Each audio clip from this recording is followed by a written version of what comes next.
What's up, everybody? This is Nomadics, and I am back, finally, with another video. It's been a long time. It's been a long time since I recorded. I still have been playing. I play Rival Crimson Chaos the most. Again, you'll see it in the title. If you haven't downloaded this game or started to play, I do suggest you do. It does kind of fill the void nicely for me, although it is not exactly the same as Force Arena. It has a lot of similar attributes, and I just really enjoy the game. I think it's a lot of fun. So today, we are going to be going over Mystic as a leader, and as you can tell, I have all of my cards awakened. In this game, it's really not difficult to get max level cards. So I also started playing like 2 months ago, something like that. So it takes a couple months, but even if you're free to play, you can get there. Now, I'm not saying that I was, okay? But I have very minimally invested in the game, and as you can see, I have mostly max level cards. So, anyways, moving on. Looking at the deck. Now, there are two key cards in this deck. Can you guess what they are? I'll give you 2 seconds. Just kidding. We're just going to go into it. First one is Parry Knight, and the second one is the Marauder. Now, there is a reason why these two are pivotal in this deck. And I think they just really go hand in hand with Mystic. And that's that you need a very tanky unit that can like tank a bunch of damage. So Parry Knight, invincible to shots, and Mystic behind will kill everything. I keep trying to like highlight it like these other ones. So I need to stop touching it. Okay. But Parry Knight is great. He gets in front, he blocks the tower shots, and if you can protect him adequately with a Mystic, you're going to do hella damage. Also, with Marauder, I can drop in, extremely versatile for defense, probably one of the most effective counters that I've found to playing against Igor Leader with the Igor Stonecutter combo. You get a 2-second stun whenever you have him at max level. I think it's 1.5 prior to that, but a full 2 seconds. You know, Igor's stun is only 3 seconds at max, so whenever you drop it down, you'll knock the Stonecutter, and maybe we'll get to see that in this video, who knows. The next cards, I feel like all of the other ones are substitutable to some degree. I really like Enchantress. I feel like she just shuts everything down. She shuts down the large units. She shuts down Golem. She shuts down max level legendaries, just like low level legendaries. She just shuts everything down. So, extremely, extremely effective control unit. I'm running the Zodiac Crypt to add another option to this deck. So right now, I have these two push cards with a Mystic behind. I also have Enchantress Zealot combo, where I can get the Enchantress on the tower. We're talking about split push here. And then set up a Crypt behind so you can't pull anything. There's a constant stream of units, and you can take out a tower very fast while I have Parry Knight or Marauder with the Mystic taking out the other tower. And then my choice of clear is the Meteor Hammer. The reason why I'm using Meteor Hammer is because I just think it's better value than 4 cost for spikes. I do think at 3 cost, the spikes were better, but at 5, I think Meteor Hammer is just where it's at right now. And then we are running Chain Trap. Just trying to pull large units in, activate our home tower, and I'm using it primarily to defend against the pesky little skulls. Where are they? There they are. So because skulls are a problem for this deck, not really, because I have Mystic Leader and then I have Marauder as like kind of that support, so I can use Parry Knight with Marauder. A lot of people will just Meteor Hammer down the Mystic because that is, it's not a bad play. Reload. Well, we're gonna jump to a match. I'm gonna see if I can't show you how I feel about the Mystic. But man, I've been having a lot of fun with them. I've probably only gained like 50 points or something with them so far. But I mean, I am at 1400, so doing pretty damn well, I would say, with Mystic. Okay, so hopefully there is not a bug. There are some things that the devs need to work out in this game, but overall, I think they have done a pretty good job. They have all of the bugs addressed in like a file that you can actually access. And I think that I think that is pretty useful, that they at least identify the bugs and then say, hey, we know this is a bug. And, I mean, they could do better at just addressing the bug, but, you know, whenever you fix something, you do tend to break it. So, first match is versus the Eyeball of freaking terror. So, we have a couple things. We know what the strategy is here for him. It's essentially drop Archon and then use Feather into the tower and then at least get a couple shots off. So the counter for us is going to be tricky. Now, one thing that I've seen people do, you know, believe it or not. Okay, so we are going to drop this behind. We're going to drop this here. Ooh, clutch. Freaking clutch. That's what I'm talking about. And then we're going to defend Mystic. Teleport. No. You son of a gun. Okay, but look at all of that damage we've gotten. And we're going to get our shield back up. Perfect. Okay, now, I've been sitting here on just like a ton of energy for no reason, but... Okay, there's the Feather. Where does it land? There he is. Let's drop this in front. What? What? How? Why did he turn? Oh my gosh, that's BS. We're calling BS on that. That shouldn't have happened. So, let's see. That's not going to kill it. Hopefully, yes. Get the teleport. Okay, so since he used Spike Trap there, we are going to go ahead and do this. Hopefully I get the freeze. Oh my gosh, and I didn't get the freeze. How annoying, man. So far, this guy has been incredibly lucky. Incredibly lucky.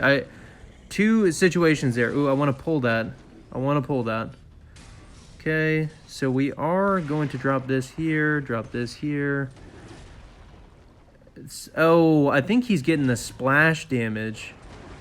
And it's the splash damage that's actually doing all of the work for him. Okay, let's go ahead and drop this. We're going to drop this in the back here. Play this, I think, forward. We're going to drop this here and this here. That was really, really clutch defense on my end. Anticipating that he would more than likely play something there. I am going to go ahead and pull that back. And I think we're back in kind of a reset situation here. Okay, so play this here. Boom. And we got coverage again. I'm pretty sure that coverage really, really helped us. Okay. Dropping this here, dropping this here. Oi. Come on, kill that. Yes. And we got it. Perfect. I'm not sure why he never chose to use his eyeball again, but pretty close match. Honestly, eyeball is quite difficult to counter, especially when utilized with Feather. You can essentially just, you drop him, you press the special, you Feather, and then as soon as he like goes forward, he shoots and then jumps back. So it's kind of like a cheap move where you spend 2 energy and you do like 3,000 damage or however insane damage the eyeball does. Okay, next match is versus the freaking Icelings. Now, Icelings can be a pretty tricky unit to counter as well. The cooldown time is so short. I do want to block this. Block it. Yes. No. What? I tried. No. Well, that's unfortunate. The effort was there. You know, the effort was there. It's really all that matters to me. Okay, so that's a no. We're definitely not letting that happen. Okay. Come on, get there. Get there. Perfect. Now I am going to pull back because I'm sure he's going to try and freeze it. Yep. Saw that coming a mile away, bud. Saw that coming. Now I know he has the skulls, and this is why this is so devastating. He has to wait. As soon as I get the lock on, now he's going to play Skulls. Oh, he's not actually going to play Skulls. He's playing something else. Okay.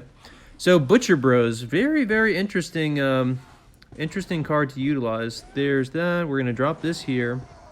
Primarily because I know he's going to get a freeze on the tower, but realistically speaking, that freeze is kind of just buying my units some time. Okay, now I think we're going to split push here. Again, I want to drop this right at the clutch time. Hopefully we can block it. And that is going to let us get some damage off. Damn. So he did end up dropping the sweet counter on me. Again, I have the Marauder.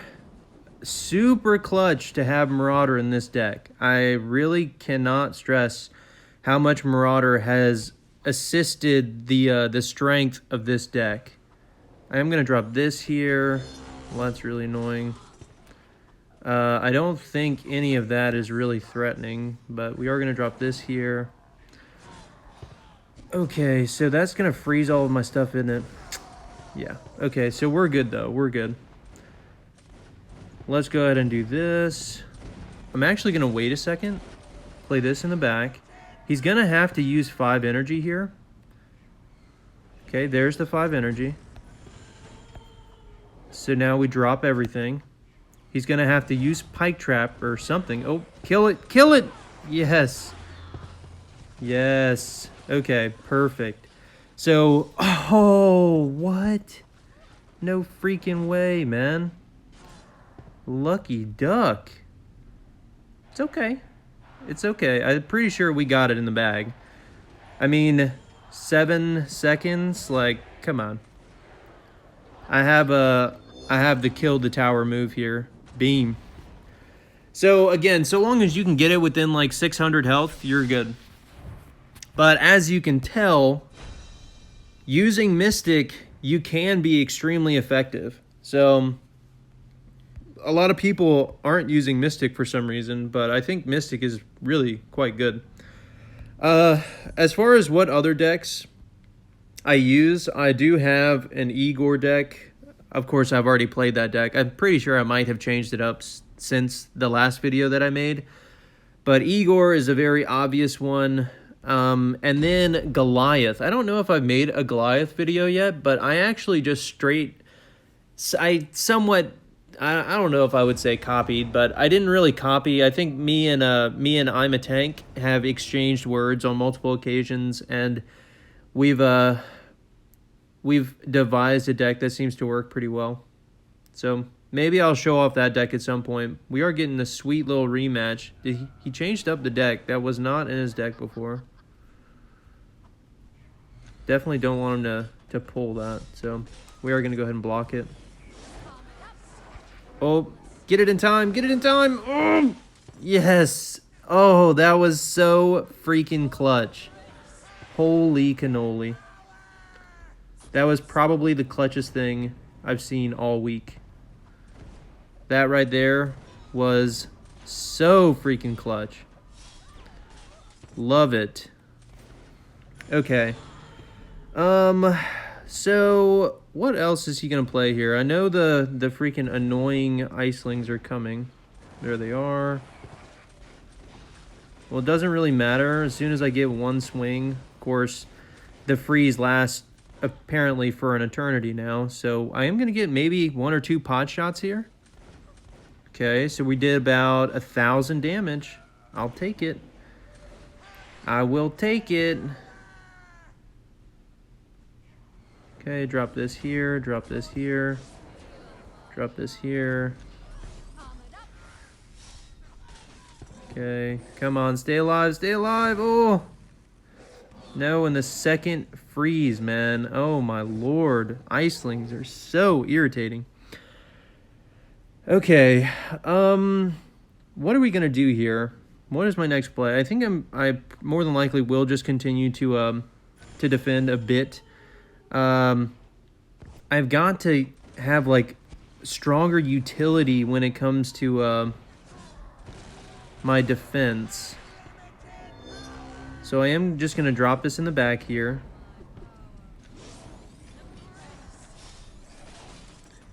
And I think because I have that there, I should be able to defend here. We are getting some hella work done on that tower. Okay. Some hella work. Okay. Dropping this here. It's probably gonna iceling me again. That's fine. Let's go ahead and drop this here. Drop this here. So long as we can kill all of that, we're good. Perfect. There's the hammer again. Since he's doing that, we are going to go ahead and see if we can't take advantage of this situation. Ooh, yes! Clutch. And that's why you always play him simultaneously. I think we got it again. Done. Okay, so as you can kind of tell, the deck works extremely efficiently when played properly, but there are some things that you have to look out for as far as when you're playing against certain things. Like, you can't play all up front like that. You can't... Against some decks, you have to play split push, which I feel like this deck just really shines in the split push, which is why I try and do it as much as possible. But it can be really strong in a single lane too, so you have to know when to play out which situation. So if they have multiple swarm cards and you're not going to be able to get off, say, a enchantress with the zealots in one lane and then another push in the other lane. So anyways, just kind of identifying those situations is what's going to make your pushes stronger or weaker depending on how you're doing it. So I hope you enjoyed this video. I hope it was somewhat informative. I am probably going to make some more videos with some other leaders in due time. I'm not sure what I want to play next, but I might do a Gregor video. I did make a Gregor deck that was really, really good as well. So maybe I'll highlight that in the next video. Anyways, I hope you enjoyed it, and y'all take care. Peace.